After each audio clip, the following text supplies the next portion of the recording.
Assalamu alaikum everyone, welcome back to my channel. So today I'm going to share a very requested video जो है मेरे dish washer का review. तो मैं आपको अच्छी तरह से डिटेल में बताऊंगी कि डिश वॉशर जो है वो किस तरह से काम करता है, इसके अंदर कौन सा डिटर्जेंट डलता है और is it worth the money और नॉट। सो सबसे पहले जी स्टार्ट करते हैं बर्तनों की सेटिंग। डिश वॉशर में बर्तनों की सेटिंग का एक ख़ास तरीका है। आपने ऊपर वाली ट्रे के ऊपर नॉर्मली कप्स और ग्लासेस रखने होते हैं और नीचे वाली ट्रे आपकी प्लेट्स और पतीलों के लिए होती है। कटलरी के लिए एक सेपरेट वहाँ पे स्टैंड मौजूद होता है जिसमें आप कटलरी को उल्टा करके स्टैंड करते हैं और उसी में जो है कटलरी साफ़ हो जाती है। उसके बाद आ जाते हैं जी डिटर्जेंट की तरफ। तो डिश वॉशर में इस्तेमाल के लिए अपना डिटर्जेंट होता है। आप नॉर्मल डिश वॉशिंग लिक्विड या नॉर्मल डिश वॉशिंग पाउडर इसमें इस्तेमाल नहीं कर सकते। इसके एक डिटर्जेंट के 3 डिफरेंट एलिमेंट्स होते हैं। So it is up to you कि आपने तीनों एलिमेंट्स अलग अलग लेके डिश वॉशर के अंदर लोड करने हैं या आप ये टैबलेट्स ले लें जिनके अंदर तीनों एलिमेंट ऑलरेडी मौजूद होते हैं। सो मैं प्रेफर करती हूँ ये टैबलेट लेना क्योंकि इसके अंदर तीनों चीज़ें खुद ही मौजूद होती हैं और आपको बस ये टैबलेट जो है डिटर्जेंट ट्रे में इंसर्ट करनी होती है और डिश वॉशर अपने अपने टाइम के ऊपर अब हर एलिमेंट को इस्तेमाल कर लेता है।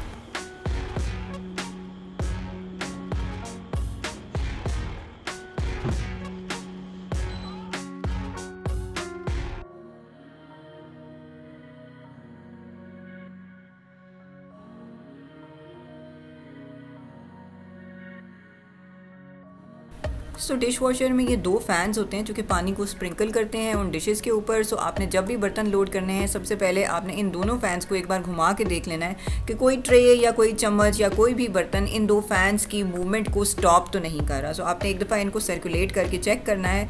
अगर तो ये कंप्लीट एक सर्कल कर लेते हैं इसका मतलब है कि फ़ैन्स की पोजीशन को कोई भी बर्तन डिस्टर्ब नहीं कर रहा। चले जी, बर्तनों की लोडिंग भी हो गई, डिटर्जेंट ट्रे भी फिल हो गई और हमने फ़ैन्स की सर्कुलेशन को भी चेक कर लिया। अब हम करते हैं डिश वॉशर को ऑन और इसकी डिफरेंट साइकिल्स का रिव्यू करते हैं। सो यहाँ पर डिफरेंट साइकिल्स होती हैं। जैसे आप देख सकते हैं 70 डिग्री वाला टेम्परेचर जो है वो पतीलों के लिए है जिनमें बहुत ज़्यादा ग्रीस और ऑयल होता है।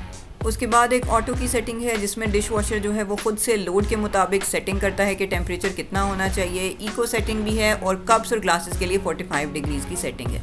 सो मैंने इसको ऑटो की सेटिंग के ऊपर करके वेरिएबल स्पीड वाला साइकिल ऑन कर दिया है। साथ ही आपको टाइमर में पता चल जाता है कि आपकी ये साइकिल कितनी देर की है। डिफरेंट डिश वॉशर्स में डिफरेंट टाइप्स की साइकिल होती हैं। जो मेरे डिश वॉशर की सबसे क्विक साइकिल है वो तकरीबन सिर्फ 29 मिनट्स की है। सो अगर मुझे बहुत जल्दी बर्तन रेडी चाहिए हो तो मैं 29 मिनट्स वाली साइकिल चला देती हूँ। लेकिन अगर मुझे पता हो कि बर्तन थोड़े ऐसे हैं जिनमें पतीले हैं, जिनमें ऑयल है और ग्रीस बहुत ज़्यादा लगा हुआ है तो मैं साइकिल को उसके मुताबिक एडजस्ट कर लेती हूँ। सो क्योंकि इस साइकिल में पतीले भी मौजूद थे तो मैंने इसको ऑटो वाली सेटिंग पे रखा क्योंकि डिश वॉशर खुद से डिसाइड करता है बर्तनों की सॉइलिंग के मुताबिक और बर्तनों के लोड के मुताबिक कि कितना पानी रखना है, कितना टेम्परेचर रखना है और कितनी देर की साइकिल रखनी है। So once the dish washer is done इसका टाइमर ऑफ हो जाता है और आपको पता चल जाता है कि डिश वॉशर की साइकिल कंप्लीट हो चुकी है। सो सबसे पहले आपको डिश वॉशर को ओपन करके उसकी स्टीम को थोड़ा सा बाहर निकलने देना होता है। Once the steam is off उसके बाद आप अपनी डिशेज़ को निकाल सकते हैं। सो अब मैं आपको करीब से दिखाऊंगी कि हमारे बर्तन साफ़ हुए हैं या नहीं। तो सबसे पहले हम जो है 1 बाय 1 एक एक बर्तन को निकाल के चेक करते हैं। अच्छा जी, ये हम चम्मच देख लेते हैं। चम्मच और कांटे बिल्कुल अच्छी तरह से साफ़ हो चुके हैं। प्लास्टिक के भी इसमें यूज़ हो सकते हैं, स्टील के भी यूज़ हो सकते हैं। अलबत्ता वुडन और एलुमिनियम के बर्तन जो हैं वो डिश वॉशर में यूज़ करना रेकमेंडेड नहीं है। बाकी आप बैम्बू के बर्तन यूज़ कर सकते हैं। जैसे कि मैंने चम्मच यूज़ किया हुआ है, इसका हैंडल बैम्बू का है तो इसको कोई प्रॉब्लम नहीं है। लेकिन अगर आप वुड का यूज़ करते हैं तो उसको थोड़ा सा फ़र्क पड़ता है क्योंकि डिश वॉशर में हाई स्पीड क्लीनिंग होती है, हाई टेम्परेचर क्लीनिंग होती है। सो उसकी वजह से वुड या एलुमिनियम जो है वो उतना अच्छा काम नहीं करते उसमें और वो थोड़े बर्तन ख़राब होने का भी अंदेशा होता है। अब ये मेरी बेटी की ट्रे देख लें, पतीले भी मैंने इसमें रखे हैं। मैं आपको पतीले भी दिखाऊंगी, प्लेट्स भी दिखाऊंगी। ये प्लास्टिक के बर्तन हैं। इसके अलावा ये कप देख लें, ये भी अंदर तक चमक उठा है।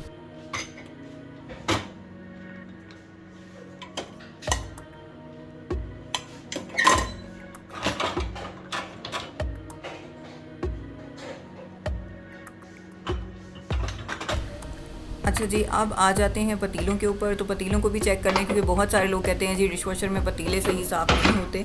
सो ये पतीले की भी हालत देख लें, ये भी साफ़ हो चुका हुआ है। सालन वाला पतीला भी, प्लेट्स भी अच्छी तरह से चमक उठी हैं। अच्छा, कभी अगर बहुत ही रेयर ओकेजन पे ऐसा हो भी जाए कि डिश वॉशर में कोई बर्तन एक साफ़ ना भी हो तो मैं उसको अगली साइकिल में दोबारा डाल देती हूँ और अगली साइकिल में वो बिल्कुल सही होकर निकल आता है। और यूजुअली ऐसा होने की रीज़न भी यही होती है कि मैंने बर्तनों की कंडीशन के मुताबिक या तो उसका टेम्परेचर सेट नहीं किया होता या उसका टाइम सेट नहीं किया होता।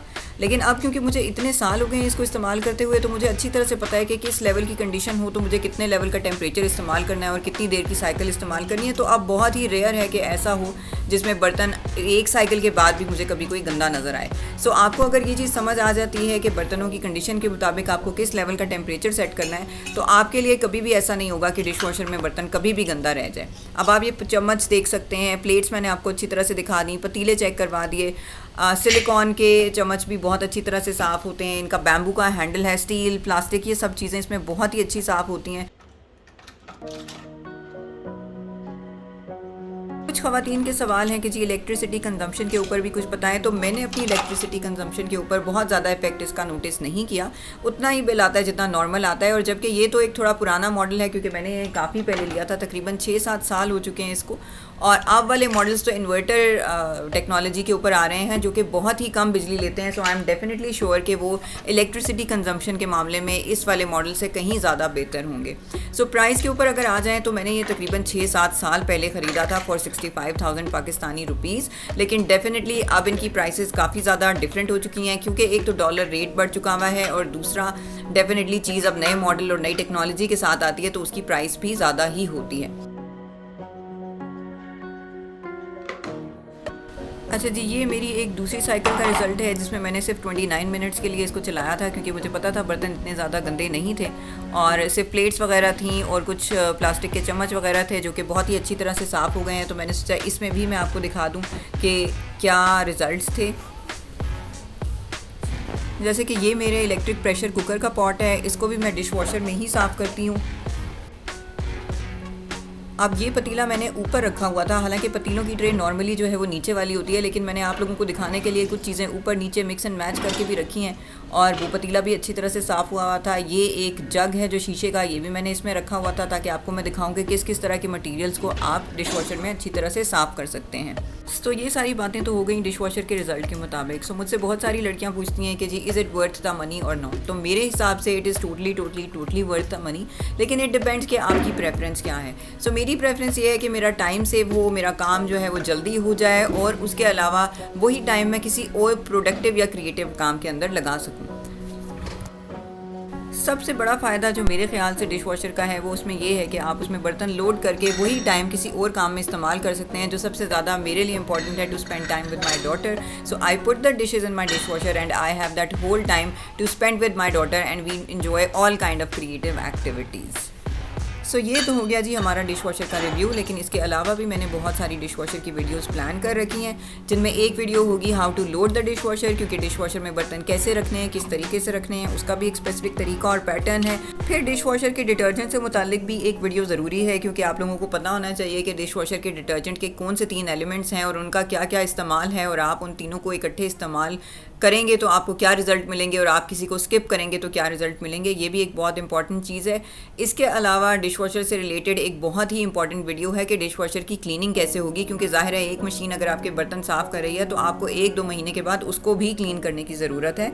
सो वो भी एक बहुत इंपॉर्टेंट वीडियो है, क्योंकि if you don't know how to maintain your machines, आपकी मशीन्स इतना टाइम नहीं निकाल सकेंगी जितना उनको निकालना चाहिए। सो अगर आपने एक ह्यूज इन्वेस्टमेंट की है तो आपको पता होना चाहिए कि आपको अपनी मशीन्स को कैसे मेंटेन, क्लीन और ऑर्गेनाइज करना है। सो मेरी रिकमेंडेशन अगर ली जाए तो मेरे हिसाब से तो डिश वॉशर एक बहुत अच्छी इन्वेंशन है और मेरे लिए बहुत ही रिलीफ का बायस है, क्योंकि dish washing is one of the things that I absolutely load in the house chores. और मुझे सबसे ज़्यादा जो इरिटेटिंग काम लगता है वो बर्तन धोना ही लगता है, और डिश वॉशर की मदद से बहुत ही आसानी से एक तो वो काम हो भी जाता है, दूसरा मेरा टाइम भी सेव हो जाता है, वही टाइम मुझे मिल जाता है किसी और काम के लिए। फॉर एग्जाम्पल अक्सर मैं डिश वॉशर में चीज़ें लोड करके मैं ऊपर अपनी बेटी को सुलाने चली जाती हूँ, जो कि 1-1.5 घंटे का काम वैसे ही है। I am sure all the mothers know कि बच्चों को सुलाना भी एक बहुत बड़ा टास्क है, और जब मैं नीचे आती हूँ तो तब तक बर्तन धुल के रेडी होते हैं। Time saving and efficient usage of the time available, क्योंकि आपको एक्स्ट्रा टाइम मिल जाता है। अगर आप एक काम किसी मशीन को असाइन कर देते हैं तो आपके पास वही 1-1.5 घंटा एक्स्ट्रा आ जाता है, which is a huge blessing especially for the working mothers. I am sure all mothers can relate to me. Mothers को तो अगर 5 मिनट भी एक्स्ट्रा मिल जाए तो आई वुड से कि it is a blessing. So I would definitely recommend it for the people who don't like dishwashing or who are looking for extra time or who are looking for any efficient usage of the time available to them. So मेरी तरफ से it's totally recommended. Do let me know if you like the video. If you still have some questions please अपने comments में लिखिए, क्योंकि मैं बहुत सारी और वीडियोस भी इसी टॉपिक के ऊपर बनाने वाली हूँ और मैं उनमें आपके सारे क्वेश्चंस को एड्रेस करूँगी। Don't forget to like, share and subscribe. खुदा हाफिज़।